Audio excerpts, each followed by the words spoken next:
मंगलम भगवान वीरो मंगलम गौतमौ गणी मंगलम कुंद कुंदाध्यो जैन धर्मोस्तु मंगलम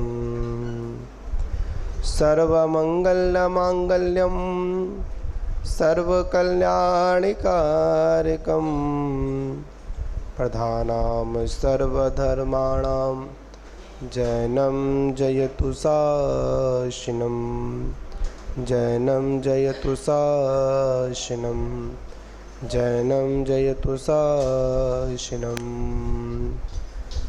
अनंतानंत सदैव परमेष्टि भगवान की, 2400 भगवान की, परम पूज्य आचार्य गुरुदेव 108 आदि सागर जी, प्रशांतनाथ भगवान की, परम पूज्य आचार्य श्री आदि सागर महावीर के विमल सागर जी गुरु महाराज की, परम पूज्य तपस्वी सम्राट आचार्य गुरुदेव सन्मति सागर जी गुरु महाराज की, परम पूज्य परंपराचार्य श्री 108 सौभाग्य सागर जी गुरु महाराज की, अहिंसा मह विश्व धर्मों की जय हो।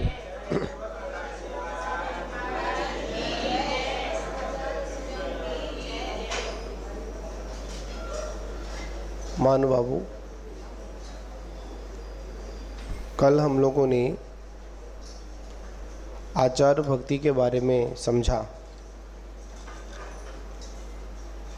और आचार भक्ति में एक शब्द आया था आचार वाक्य प्रमाणम। आचार्य के जो वाक्य होते हैं वो प्रमाणता को लिए होते हैं। आखिर में आचार्य परमेष्टि आखिर में ऐसे कौन से वाक्यों को उच्चारण करते हैं जो प्रमाणता को लिए होते हैं, तो उसके पीछे जो भक्ति का प्रकरण आया, वह प्रकरण आया आज अपना बहुश्रुत भक्ति। कौन सी भक्ति? बहुश्रुत भक्ति। लगातार यहाँ पर अरहत भक्ति, आचार्य भक्ति और उसके बाद में बहुश्रुत भक्ति। यहाँ पर उस श्रुत की आराधना की गई है, उसके प्रति भक्ति करने को, भावों को प्रस्तुत किया गया है, जिस श्रुत को पढ़ने से या इस श्रुत का अध्ययन करने से यह श्रुत हमको आगे चलकर कैवल्य ज्ञान को प्राप्त कराता है। श्रुत का मतलब हुआ जिनवाणी। क्या हुआ? जिनवाणी। जिनेंद्र देव की वाणी। और एक बात को भी आप लोग याद रखना, जिनेंद्र और जिनवाणी, जो जिनेंद्र है वही जिनवाणी है और जो जिनवाणी है वही जिनेंद्र है। क्योंकि ये जिनवाणी किसी सामान्य व्यक्ति के द्वारा मुखरित नहीं है, यह द्वादशांग जिनवाणी। और इस श्रुत में जो हमारे सामने जो लिपिबद्ध आज उपस्थित है, ये आचार्य पुष्पदंत और भूतबली महाराज की ही देन है। उससे पहले धनसेनाचार्य तक ये द्वादशांग, ये जिनवाणी, ये श्रुत एक परंपरागत सभी को याद था, लिपिबद्ध नहीं था। पर यह श्रुत आज जो लिपिबद्ध हुआ तो वो आचार्य भगवंतों की देन है, जो आज हमारे पास में उस जिनवाणी को, उस जिनेंद्र की वाणी को सरल और सहज शब्दों में आज हमारे सामने उपलब्ध है। और ये जिनवाणी आगम, छंद, पुराण सहित तर्क और वितर्क को बखाने वाली है। काव्य, कथा, पूजाओं के माध्यम से आज हमारे बीच में उपलब्ध है। ज्योतिष आदि ग्रंथों के माध्यम से भी ये प्रमाणित है। ऐसे बहुश्रुत साधु मुनिवर जो ऐसे मन में भावपूर्वक गाते हैं, उनको आगे चलकर केवल ज्ञान की प्राप्ति अवश्य होती है। अब देखिए, हम लोग जिनवाणी स्तुति करते हैं आप लोग। आज जिनवाणी का प्रसंग है तो अपन जिनवाणी की बात करेंगे आज, ठीक। जिनवाणी की भक्ति करते हैं। आप लोगों से पूछा जाए जिन सरस्वती का आखिर में रूप क्या है, बताइए, कौन बताएगा? जिन सरस्वती है, मतलब जिनवाणी माँ क्या, कोई देवी का रूप?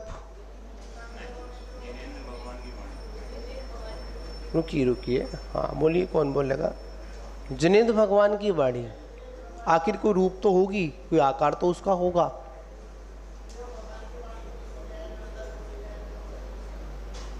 देखिए, अधिकांश हम लोग क्या करते हैं, जो बातें हम लोगों ने पढ़ रखी हैं, हम सिर्फ उन्हीं बातों को पढ़कर छोड़ देते हैं। अधिकांश प्रैक्टिकल में देखा जाए, अगर अपने उपयोग में देखा जाए, जहाँ पर सरस्वती का नाम आता है, जहाँ पर जिन सरस्वती का नाम आता है, वहाँ पर ये जीव अधिकांश एक ऐसी इमेज कर लेता है, ऐसी इमेज बना लेता है, चित्र बना लेता है कि सरस्वती कोई हंस वाहिनी ज्ञान दाहिनी, एक हंस के आकार पर, हंस के ऊपर विराजमान है। और किस पर? मतलब वस्त्र कैसे हैं? सफेद वस्त्र है।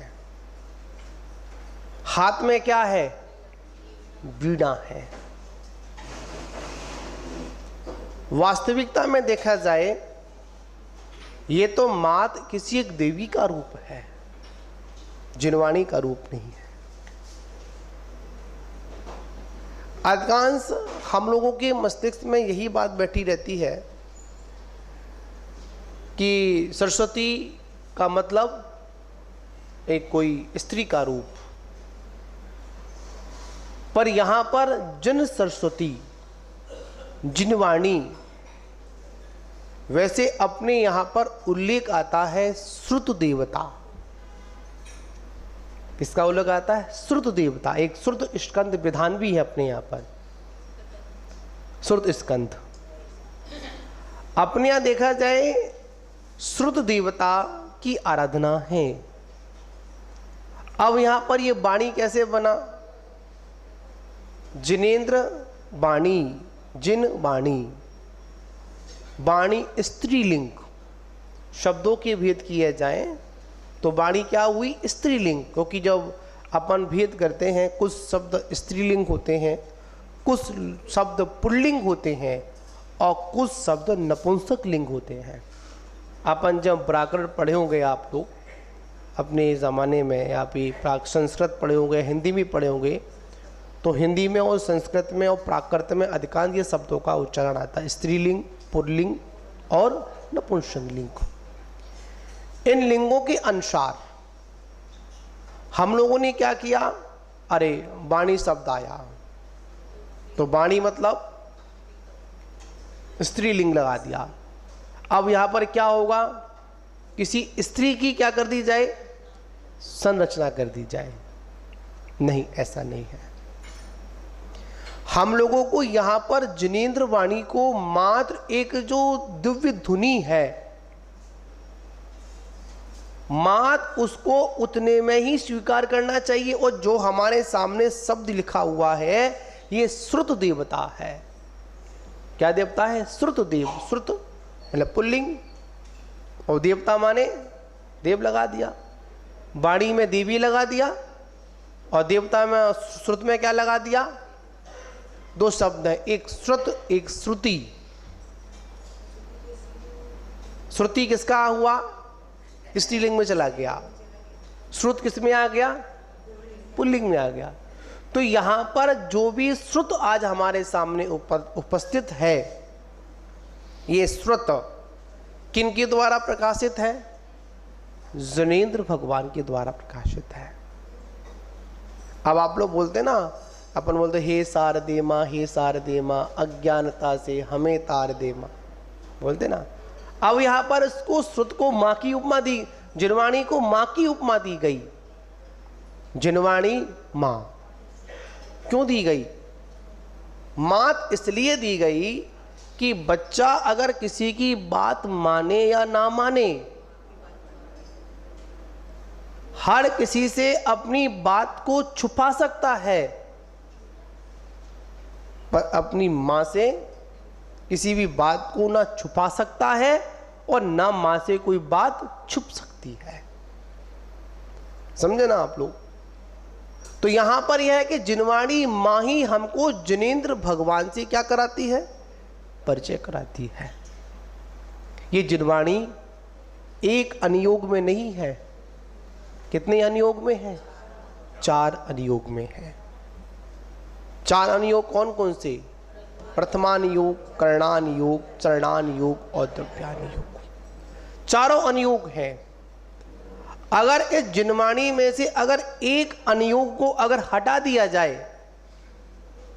तो बताओ क्या होगा? ये द्वादशांग बनेगा ही नहीं, जिनवाणी बनेगी ही नहीं, आगम बनेगा ही नहीं। यहां पर आचार्य भगवंत कहते हैं कि हम सभी लोगों को अधिकांश चारों अनुयोगों का क्या करना चाहिए? अध्ययन करना चाहिए। गुरु महाराज के द्वारा एक बहुत सुंदर, एक कोल्हापुर में थे तो गुरुजी ने बहुत सुंदर एक हम लोगों को एक उदाहरण दिया। आज के दिन ही दिया, बहुश्रुत भक्ति वाले दिन दिया। प्रवचन चल रहा था गुरुजी का, तो उन्होंने कहा कि एक सभा में, राजा की सभा थी, और राजा ने एक प्रश्न कर दिया कि खाका खैया। क्या प्रश्न था? खाका खैया। जो इसका उत्तर देगा उसको बहुत सारा अमूल्य अनमोल रत्न मिलेगा, भंडार मिलेगा।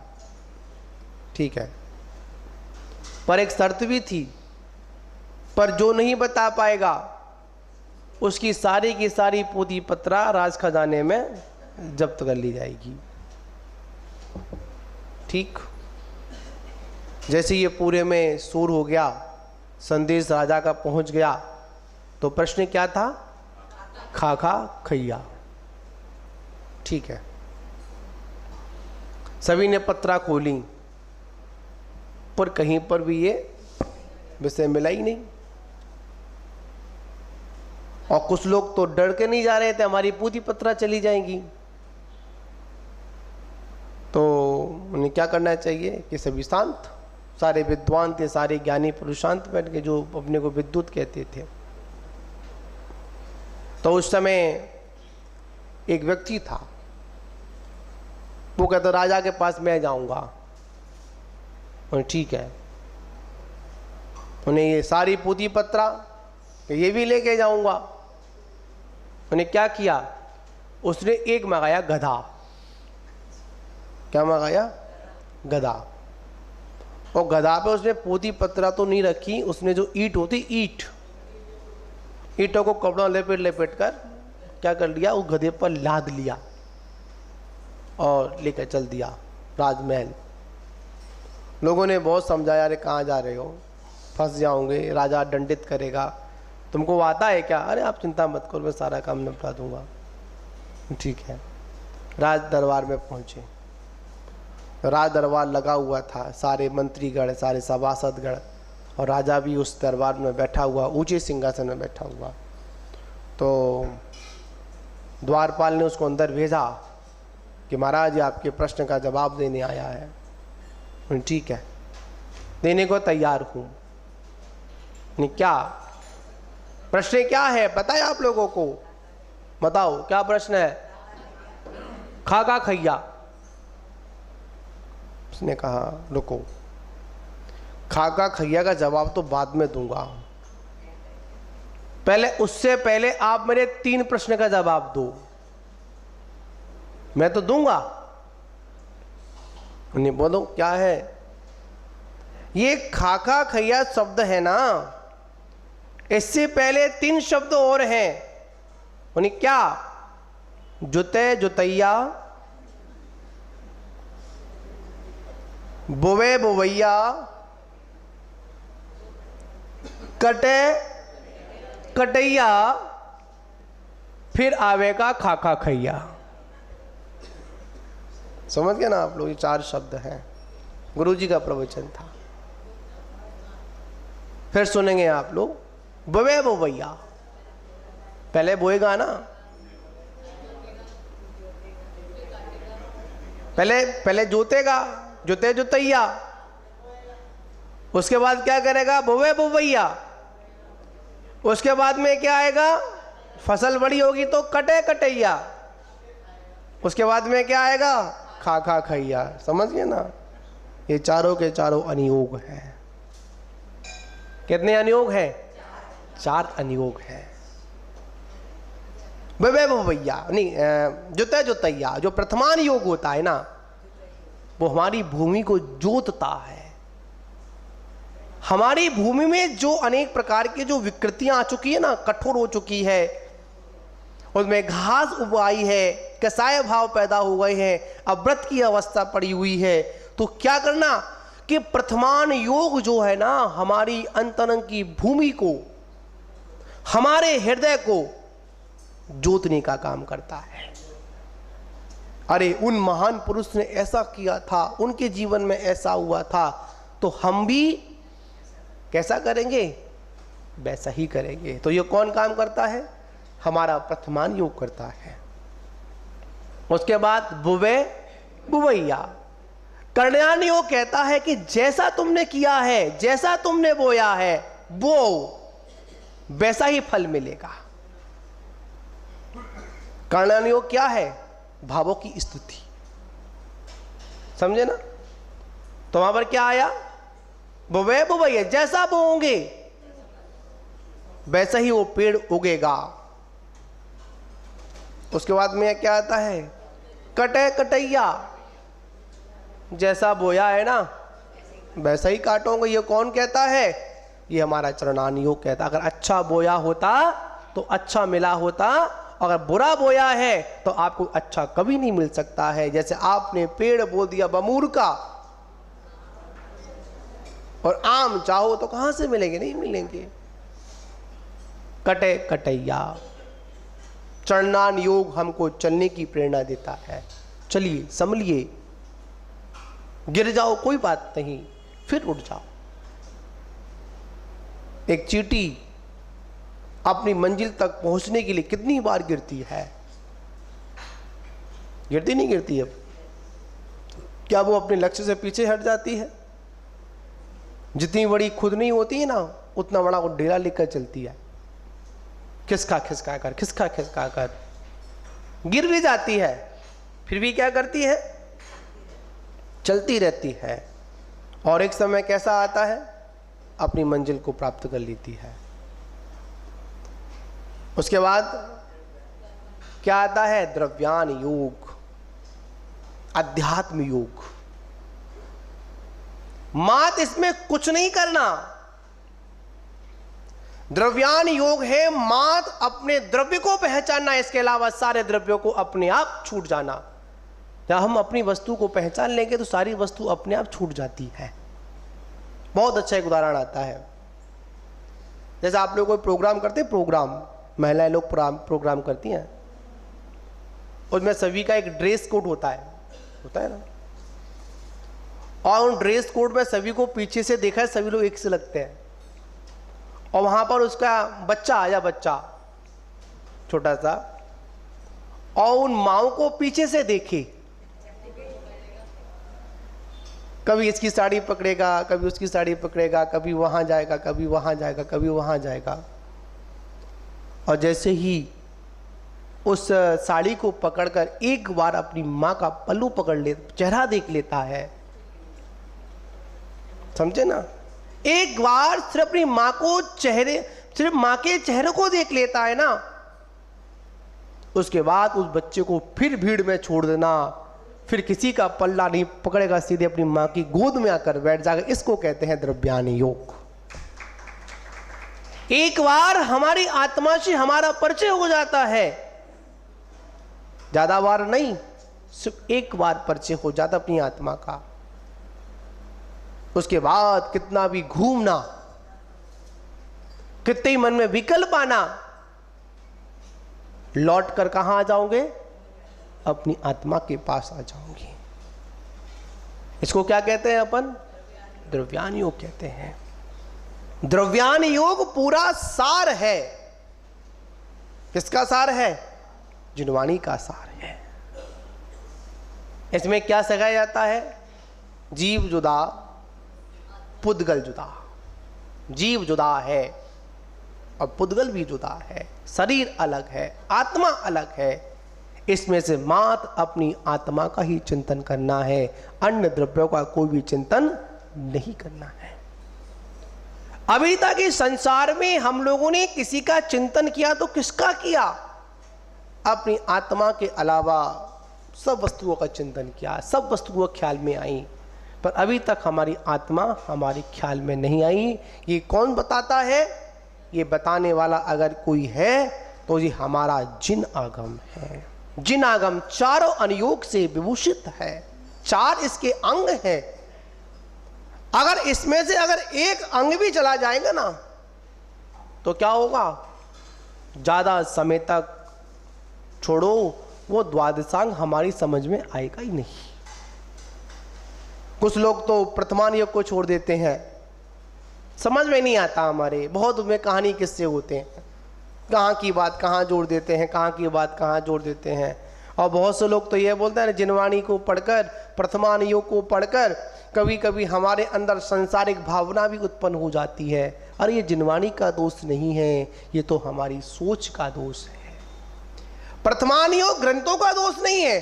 आज याद रखना, जितनी भी जो हमारे घरों में जो बंटवारे हो रहे हैं, हमारी समाज, हमारा परिवार अगर मतलब बिखर रहा है, दूर दूर हो रहा है, तो इसके पीछे मात्र एक कारण है, मात्र हमारे जीवन में प्रथमान योग का अध्ययन नहीं है। नेक्स्ट ही कोई क्या आ जाती है? विपत्ति आ जाती है, तो हम क्या करते हैं?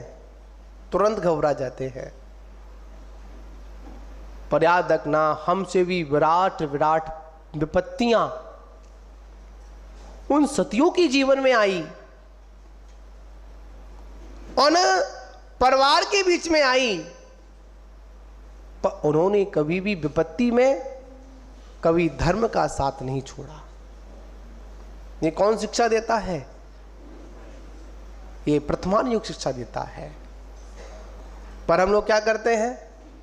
प्रथमान योग को छोड़ो भाई, हमारी समझ में नहीं आता है। पर नहीं, जब भी हमारा जीवन सुधरेगा तो महान पुरुष के जीवन चरित्र को देखकर समझेगा। एक चोर था, चोर, वो चोर प्रसिद्ध हो गया। अंजन नाम का चोर था। कौन बन गया? निरंजन बन गया। ये प्रेरणा क्या देता है? एक चोर भी भगवान बन सकता है, एक डाकू भी संत बन सकता है, एक इंद्रिय निगोदिया जीव भी आगे चलकर भगवान बन सकता है। ये कौन शिक्षा देता है? ये हमारा प्रथमान योग की जो कथन है ना, वो हमको शिक्षा देते हैं। पहले के घरों में पद्म पुराण, हरवंश पुराण, प्रद्युम्न चरित्र और उसको ऊपर बोले 24 पुराण, उसके साथ साथ अपन लिख सकते हैं श्रीपाल चरित्र।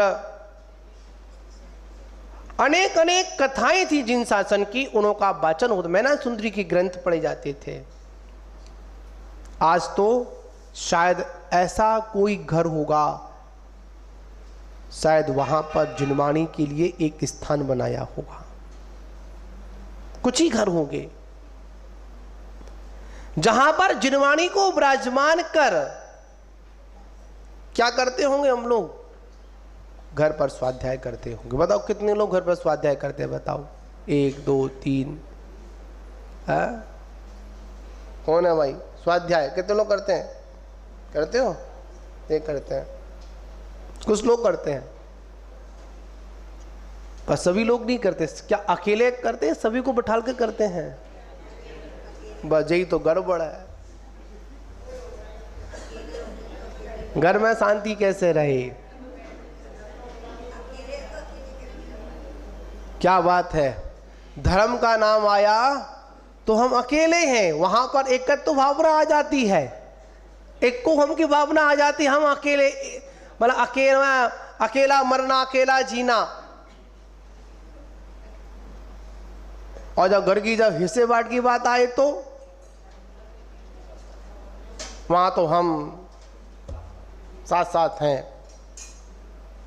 नहीं बंधुओं, संसारिक कार्यों में हम सभी लोग, चाहे हम अकेले रहें चलेगा, पर धार्मिक अनुष्ठानों में हमको सभी को समूह के साथ में लेकर चलना चाहिए। धर्म कभी अकेले रहने की प्रेरणा नहीं देता है, धर्म हमेशा सभी को साथ में लेने की प्रेरणा देता है।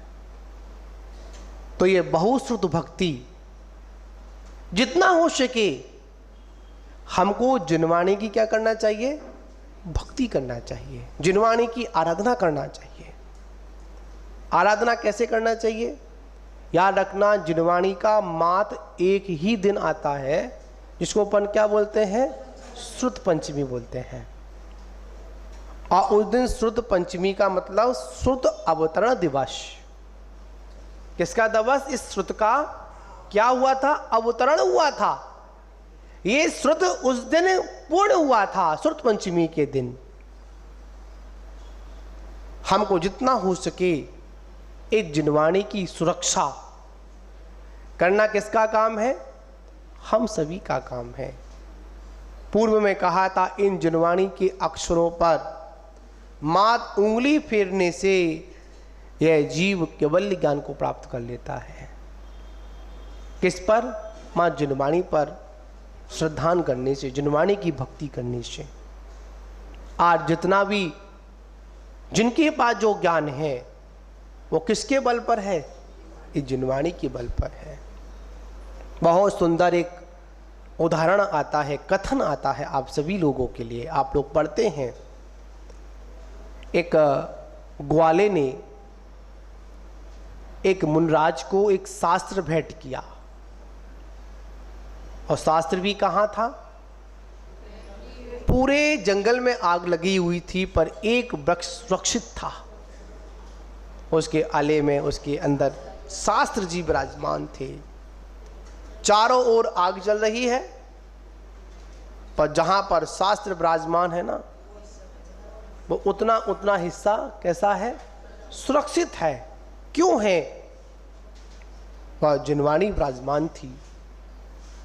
उसने देखा, उस शास्त्री जी को लिया और किसको भेंट कर दिया? एक मुनराज को भेंट किया।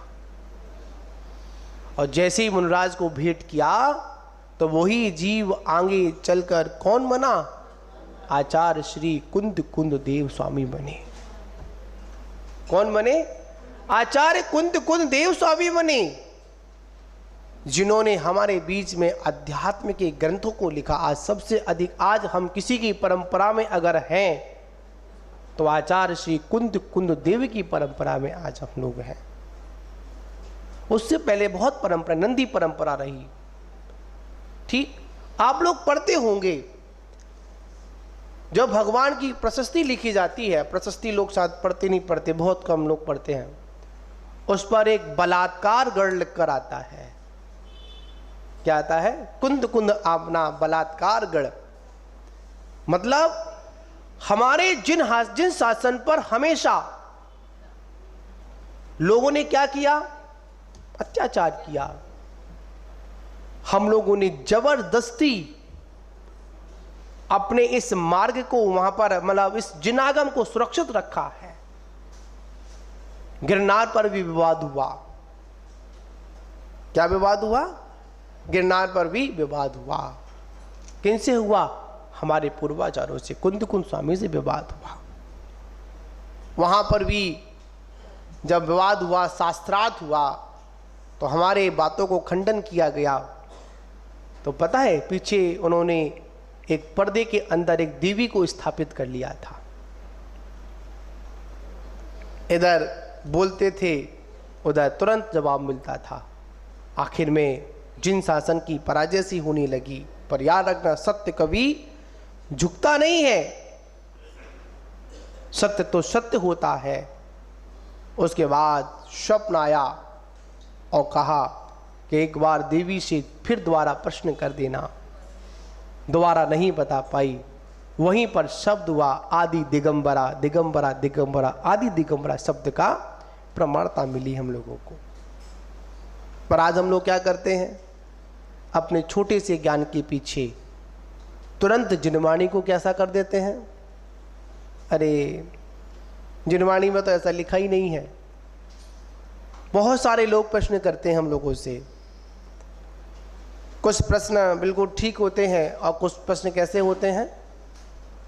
गड़बड़ होते। कल मैं आहारचर्या पे जा रहा था तो एक अम्मा जी आई थी, अब पता नहीं यहाँ पर है नहीं है। उन्होंने बोला, महाराज बताओ ये दीक्षा कब ले सकते हैं? दीक्षा की क्या उम्र है? मैंने, आप बताओ आपको कब लेनी है?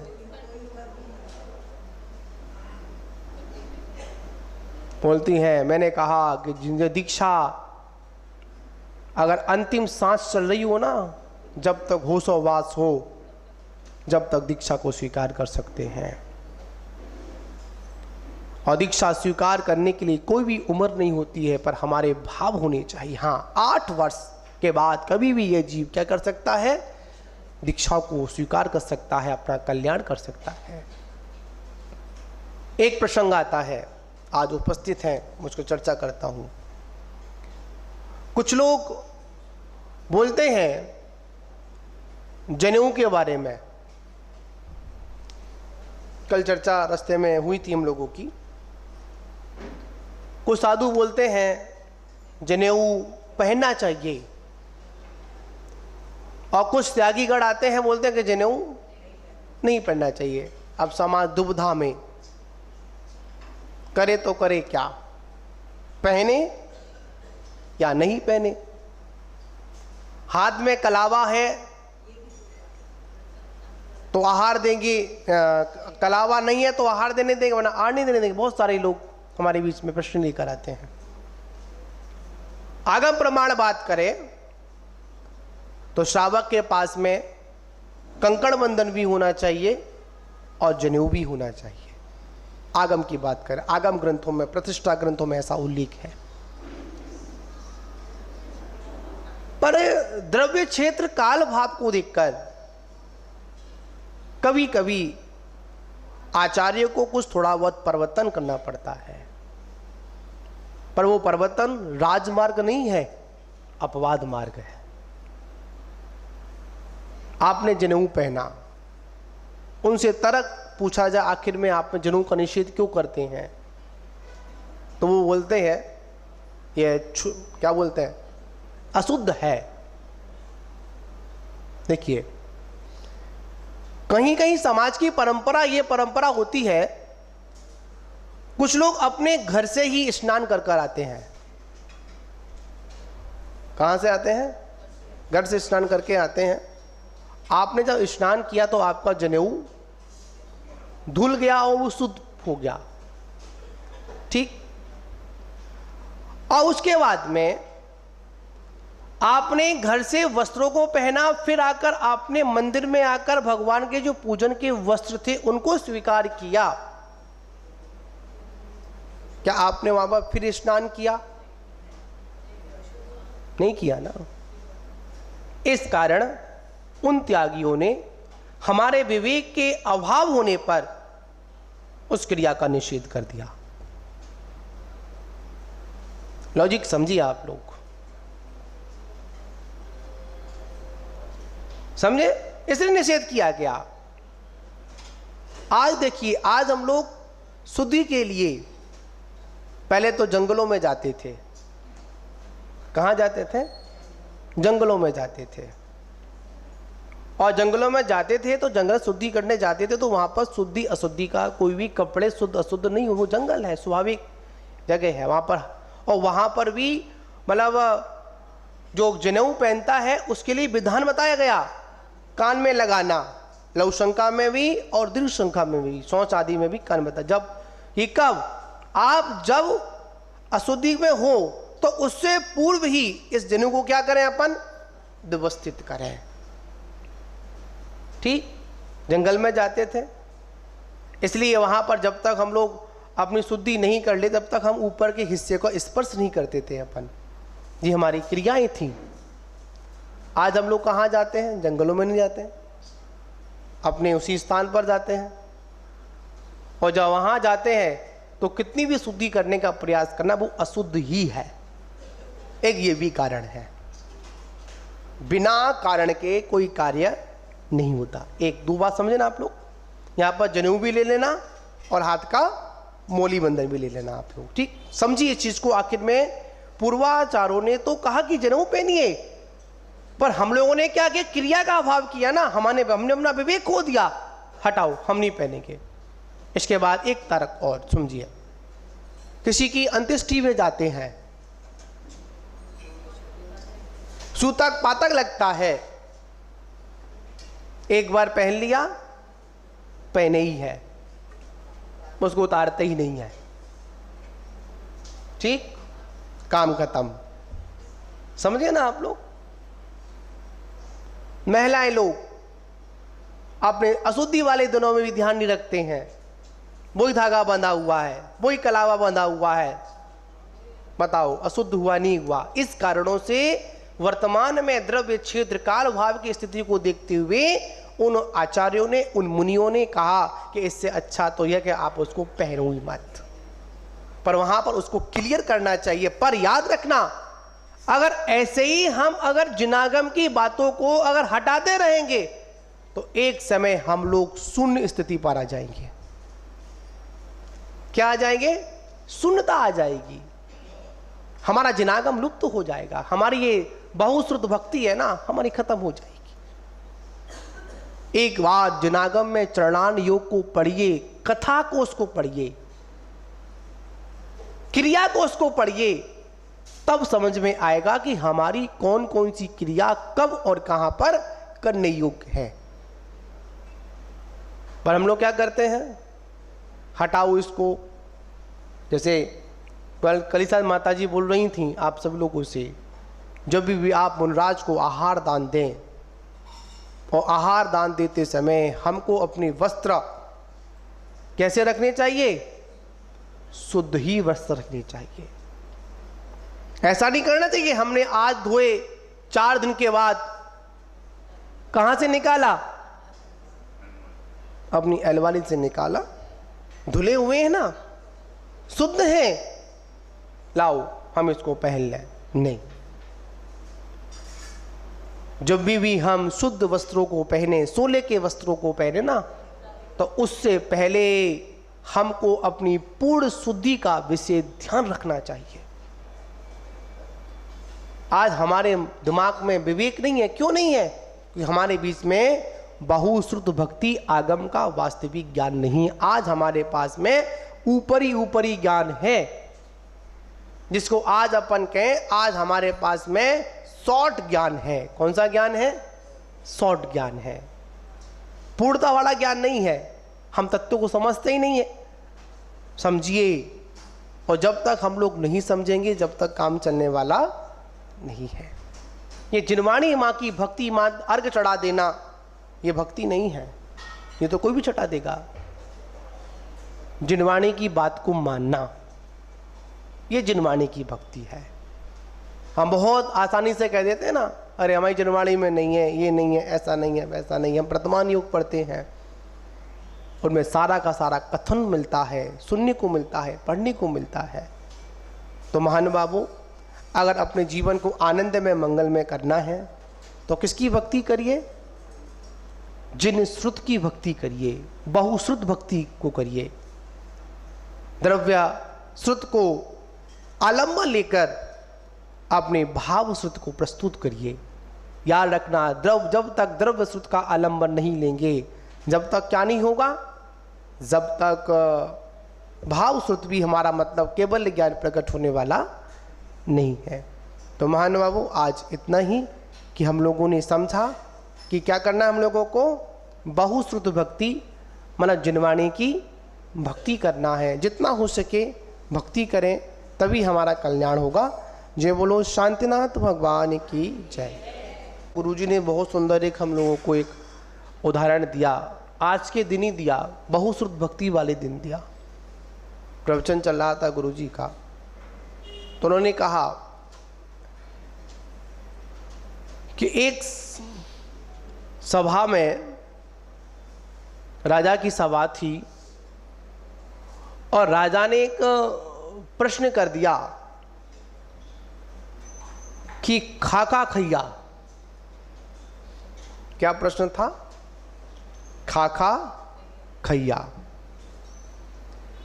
जो इसका उत्तर देगा उसको बहुत सारा अमूल्य अनमोल रत्न मिलेगा, भंडार मिलेगा। ठीक है, पर एक शर्त भी थी, पर जो नहीं बता पाएगा उसकी सारी की सारी पोथी पत्रा राज खजाने में जब्त कर ली जाएगी। ठीक, जैसे ये पूरे में शोर हो गया, संदेश राजा का पहुंच गया, तो प्रश्न क्या था? खाका खैया। ठीक है, सभी ने पत्रा खोली, पर कहीं पर भी ये विषय मिला ही नहीं। और कुछ लोग तो डर के नहीं जा रहे थे, हमारी पोथी पत्रा चली जाएंगी। तो उन्हें क्या करना चाहिए कि सभी शांत, सारे विद्वान थे, सारे ज्ञानी पुरुष शांत बैठ के, जो अपने को विद्युत कहते थे। तो उस समय एक व्यक्ति था, वो कहता राजा के पास मैं जाऊंगा।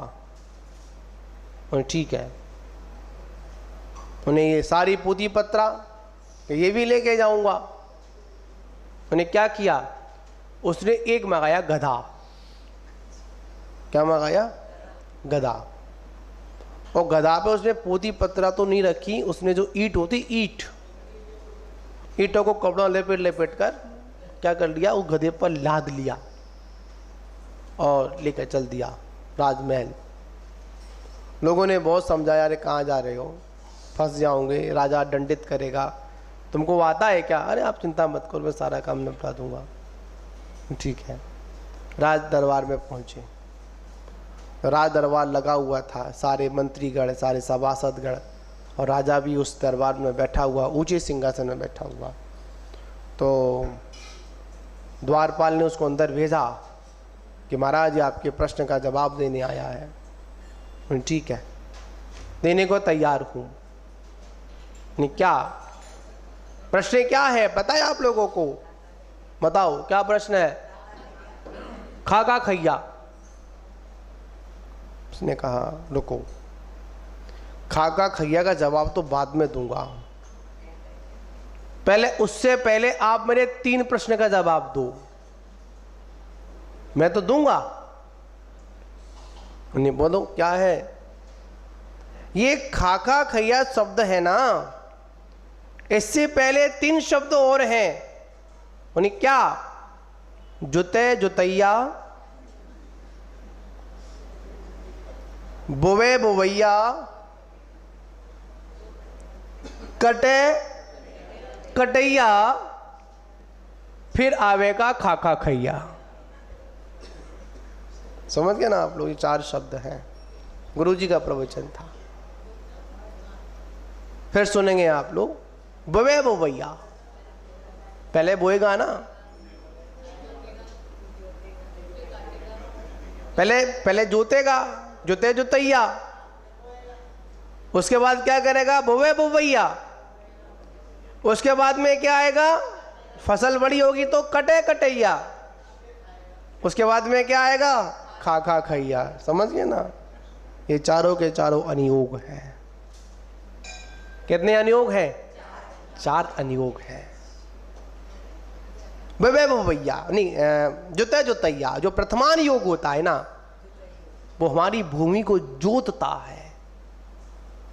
हमारी भूमि में जो अनेक प्रकार की जो विकृतियां आ चुकी है ना, कठोर हो चुकी है, उसमें घास उगाई है, कसाय भाव पैदा हो गए हैं, अव्रत की अवस्था पड़ी हुई है, तो क्या करना कि प्रथमान योग जो है ना, हमारी अंतरंग की भूमि को, हमारे हृदय को जोतने का काम करता है। अरे उन महान पुरुष ने ऐसा किया था, उनके जीवन में ऐसा हुआ था, तो हम भी कैसा करेंगे? वैसा ही करेंगे। तो ये कौन काम करता है? हमारा प्रथमान योग करता है। उसके बाद बुवे बुवैया, कल्याण योग कहता है कि जैसा तुमने किया है, जैसा तुमने बोया है, वो वैसा ही फल मिलेगा। कल्याण योग क्या है? भावों की स्तुति। समझे ना? तो वहां पर क्या आया? बुवे बुवैया, जैसा बोओगे वैसा ही वो पेड़ उगेगा। उसके बाद में क्या आता है? कटे कटैया, जैसा बोया है ना वैसा ही काटोगे। ये कौन कहता है? ये हमारा चरणान योग कहता। अगर अच्छा बोया होता तो अच्छा मिला होता, अगर बुरा बोया है तो आपको अच्छा कभी नहीं मिल सकता है। जैसे आपने पेड़ बो दिया बमूर का, और आम चाहो तो कहां से मिलेंगे? नहीं मिलेंगे। कटे कटैया, चरणान योग हमको चलने की प्रेरणा देता है। चलिए, संभलिए, गिर जाओ कोई बात नहीं, फिर उठ जाओ। एक चींटी अपनी मंजिल तक पहुंचने के लिए कितनी बार गिरती है? गिरती नहीं गिरती है? क्या वो अपने लक्ष्य से पीछे हट जाती है? जितनी बड़ी खुद नहीं होती है ना, उतना बड़ा वो ढेला लेकर चलती है, खिसका खिसका कर, खिसका खिसका कर। गिर भी जाती है, फिर भी क्या करती है? चलती रहती है। और एक समय कैसा आता है? अपनी मंजिल को प्राप्त कर लेती है। उसके बाद क्या आता है? द्रव्यान योग, अध्यात्म योग। मात इसमें कुछ नहीं करना। द्रव्यान योग है मात अपने द्रव्य को पहचानना, इसके अलावा सारे द्रव्यों को अपने आप छूट जाना। जब हम अपनी वस्तु को पहचान लेंगे तो सारी वस्तु अपने आप छूट जाती है। बहुत अच्छा एक उदाहरण आता है। जैसे आप लोग कोई प्रोग्राम करते हैं, प्रोग्राम महिलाएं लोग प्रोग्राम करती हैं, उसमें सभी का एक ड्रेस कोड होता है ना, और उन ड्रेस कोड में सभी को पीछे से देखा है, सभी लोग एक से लगते हैं, और वहां पर उसका बच्चा छोटा सा, और उन माओ को पीछे से देखे, कभी इसकी साड़ी पकड़ेगा, कभी उसकी साड़ी पकड़ेगा, कभी वहां जाएगा, कभी वहां जाएगा, कभी वहां जाएगा, और जैसे ही उस साड़ी को पकड़कर एक बार अपनी माँ का पल्लू पकड़ ले, चेहरा देख लेता है, समझे ना? एक बार सिर्फ अपनी माँ को सिर्फ माँ के चेहरे को देख लेता है ना, उसके बाद उस बच्चे को फिर भीड़ में छोड़ देना, फिर किसी का पल्ला नहीं पकड़ेगा, सीधे अपनी माँ की गोद में आकर बैठ जाएगा। इसको कहते हैं द्रव्यान योग। एक बार हमारी आत्मा से हमारा परिचय हो जाता है, ज्यादा बार नहीं, सिर्फ एक बार परिचय हो जाता अपनी आत्मा का। उसके बाद कितना भी घूमना, कितने ही मन में विकल्प आना, लौट कर कहां आ जाओगे? अपनी आत्मा के पास आ जाओगे। इसको क्या कहते हैं अपन? द्रव्यान योग कहते हैं। द्रव्यान योग पूरा सार है। किसका सार है? जिनवाणी का सार है। इसमें क्या सिखाया जाता है? जीव जुदा, पुद्गल जुदा। जीव जुदा है और पुद्गल भी जुदा है, शरीर अलग है, आत्मा अलग है। इसमें से मात्र अपनी आत्मा का ही चिंतन करना है, अन्य द्रव्यों का कोई भी चिंतन नहीं करना है। अभी तक इस संसार में हम लोगों ने किसी का चिंतन किया तो किसका किया? अपनी आत्मा के अलावा सब वस्तुओं का चिंतन किया, सब वस्तुओं ख्याल में आई, पर अभी तक हमारी आत्मा हमारे ख्याल में नहीं आई। ये कौन बताता है? ये बताने वाला अगर कोई है तो ये हमारा जिन आगम है। जिन आगम चारों अनुयोग से विभूषित है, चार इसके अंग हैं। अगर इसमें से अगर एक अंग भी चला जाएगा ना तो क्या होगा? ज्यादा समय तक छोड़ो, वो द्वादशांग हमारी समझ में आएगा ही नहीं। कुछ लोग तो प्रथमान योग को छोड़ देते हैं, समझ में नहीं आता हमारे। बहुत में कहानी किस्से होते हैं, कहाँ की बात कहाँ जोड़ देते हैं, कहाँ की बात कहाँ जोड़ देते हैं।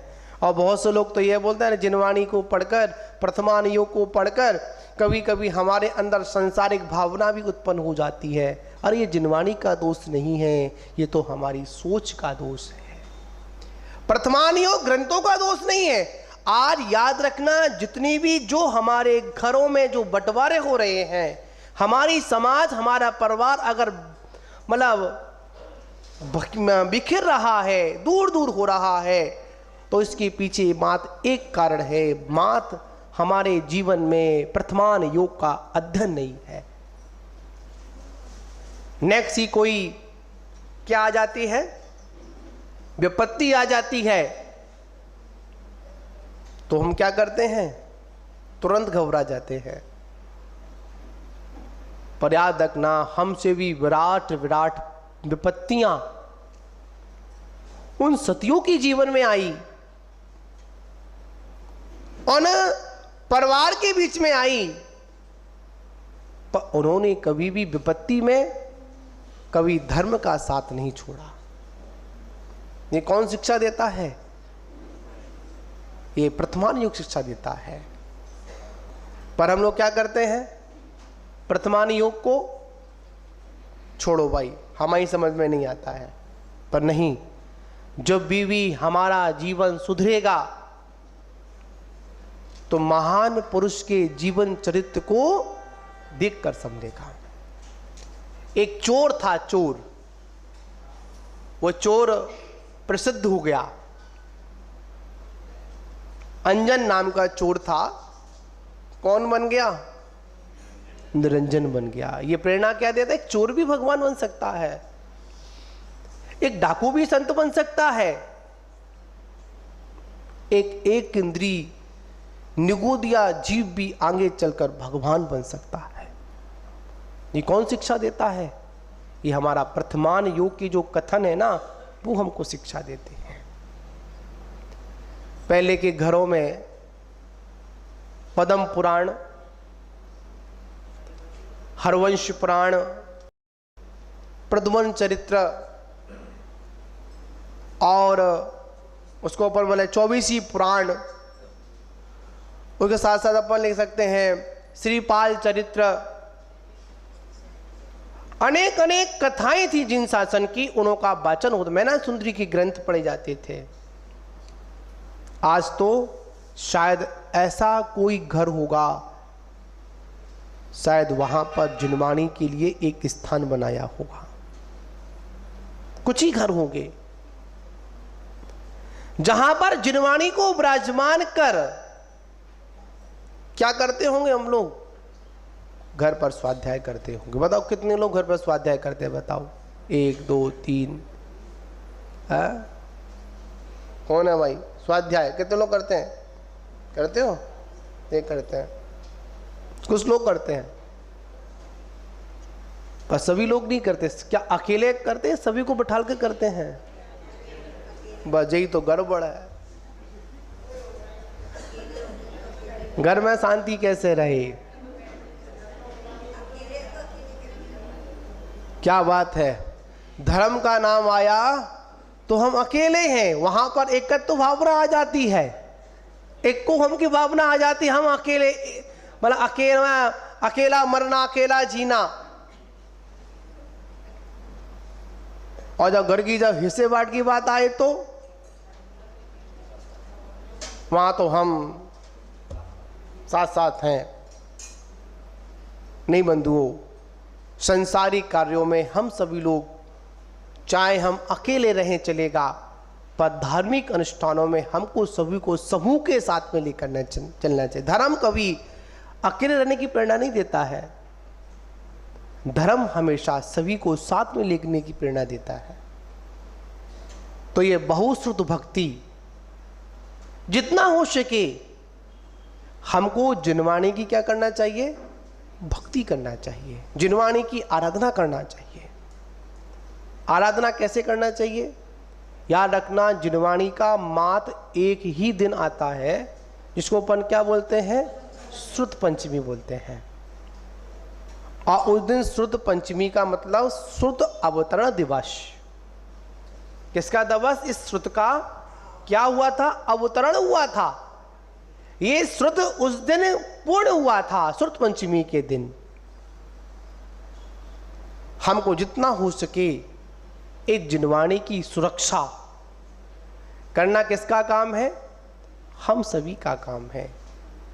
पूर्व में कहा था, इन जिनवाणी के अक्षरों पर मात्र उंगली फेरने से यह जीव केवल ज्ञान को प्राप्त कर लेता है।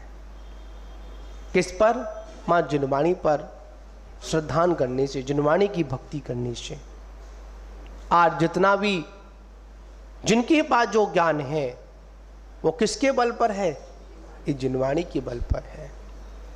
बहुत सुंदर एक उदाहरण आता है, कथन आता है आप सभी लोगों के लिए। आप लोग पढ़ते हैं, एक ग्वाले ने एक मुनराज को एक शास्त्र भेंट किया। और शास्त्र भी कहाँ था? पूरे जंगल में आग लगी हुई थी, पर एक वृक्ष सुरक्षित था। उसके आले में, उसके अंदर शास्त्र जी विराजमान थे। चारों ओर आग जल रही है, पर जहां पर शास्त्र विराजमान है ना, वो उतना उतना हिस्सा कैसा है? सुरक्षित है। क्यों है? वह जिनवाणी विराजमान थी। उसने देखा, उस शास्त्री जी को लिया और किसको भेंट कर दिया? एक मुनराज को भेंट किया। और जैसे ही मुनराज को भेंट किया तो वही जीव आगे चलकर कौन बना? आचार्य श्री कुंद कुंद देव स्वामी बने। कौन बने? आचार्य कुंद कुंद देव स्वामी बने, जिन्होंने हमारे बीच में अध्यात्म के ग्रंथों को लिखा। आज सबसे अधिक, आज हम किसी की परंपरा में अगर हैं तो आचार्य श्री कुंद कुंद देव की परंपरा में आज हम लोग हैं। उससे पहले बहुत परंपरा, नंदी परंपरा रही। ठीक, आप लोग पढ़ते होंगे, जब भगवान की प्रशस्ति लिखी जाती है, प्रशस्ति लोग शायद पढ़ते नहीं, पढ़ते बहुत कम लोग पढ़ते हैं, उस पर एक बलात्कार गढ़ लिखकर आता है। क्या आता है? कुंद कुंद आपना बलात्कार गढ़। मतलब हमारे जिन शासन पर हमेशा लोगों ने क्या किया? अत्याचार किया। हम लोगों ने जबरदस्ती अपने इस मार्ग को वहां पर, मतलब इस जिनागम को सुरक्षित रखा है। गिरनार पर भी विवाद हुआ। क्या विवाद हुआ? गिरनार पर भी विवाद हुआ। किनसे हुआ? हमारे पूर्वाचार्यों से, कुंद कुंद स्वामी से विवाद हुआ। वहां पर भी जब विवाद हुआ, शास्त्रार्थ हुआ, तो हमारे बातों को खंडन किया गया। तो पता है, पीछे उन्होंने एक पर्दे के अंदर एक देवी को स्थापित कर लिया था। इधर बोलते थे उधर तुरंत जवाब मिलता था। आखिर में जिन शासन की पराजय सी होने लगी, पर याद रखना सत्य कभी झुकता नहीं है, सत्य तो सत्य होता है। उसके बाद स्वप्न आया और कहा कि एक बार देवी से फिर दोबारा प्रश्न कर देना। दोबारा नहीं बता पाई, वहीं पर शब्द हुआ आदि दिगंबरा, दिगंबरा दिगंबरा, आदि दिगंबरा शब्द का प्रमाणता मिली हम लोगों को। पर आज हम लोग क्या करते हैं, अपने छोटे से ज्ञान के पीछे तुरंत जिनवाणी को कैसा कर देते हैं, अरे जिनवाणी में तो ऐसा लिखा ही नहीं है। बहुत सारे लोग प्रश्न करते हैं हम लोगों से, कुछ प्रश्न बिल्कुल ठीक होते हैं और कुछ प्रश्न कैसे होते हैं, गड़बड़ होते। कल मैं आहारचर्या पे जा रहा था तो एक अम्मा जी आई थी, अब पता नहीं यहाँ पर है नहीं है। उन्होंने बोला महाराज बताओ ये दीक्षा कब ले सकते हैं, दीक्षा की क्या उम्र है। मैंने आप बताओ आपको कब लेनी है। बोलती हैं मैंने कहा कि जिनकी दीक्षा अगर अंतिम सांस चल रही हो ना, जब तक होशोवास हो, जब तक दीक्षा को स्वीकार कर सकते हैं। और दीक्षा स्वीकार करने के लिए कोई भी उम्र नहीं होती है, पर हमारे भाव होने चाहिए। हाँ, 8 वर्ष के बाद कभी भी ये जीव क्या कर सकता है, दीक्षा को स्वीकार कर सकता है, अपना कल्याण कर सकता है। एक प्रसंग आता है, आज उपस्थित हैं, मुझको चर्चा करता हूं। कुछ लोग बोलते हैं जनेऊ के बारे में, कल चर्चा रास्ते में हुई थी हम लोगों की। कुछ साधु बोलते हैं जनेऊ पहनना चाहिए, और कुछ त्यागीगढ़ आते हैं बोलते हैं कि जनेऊ नहीं पहनना चाहिए। अब समाज दुविधा में, करे तो करे क्या, पहने या नहीं पहने। हाथ में कलावा है तो आहार देंगे, कलावा नहीं है तो आहार देने देंगे, वरना आहार नहीं देने देंगे। बहुत सारे लोग हमारे बीच में प्रश्न लेकर आते हैं। आगम प्रमाण बात करें तो श्रावक के पास में कंकण बंधन भी होना चाहिए और जनेऊ भी होना चाहिए। आगम की बात करें, आगम ग्रंथों में, प्रतिष्ठा ग्रंथों में ऐसा उल्लेख है। पर द्रव्य क्षेत्र काल भाव को देखकर कभी कभी आचार्य को कुछ थोड़ा बहुत परिवर्तन करना पड़ता है, पर वो परिवर्तन राजमार्ग नहीं है, अपवाद मार्ग है। आपने जनेऊ पहना, उनसे तर्क पूछा जाए आखिर में आप जनेऊ का निषेध क्यों करते हैं, तो वो बोलते हैं ये क्या बोलते हैं, अशुद्ध है।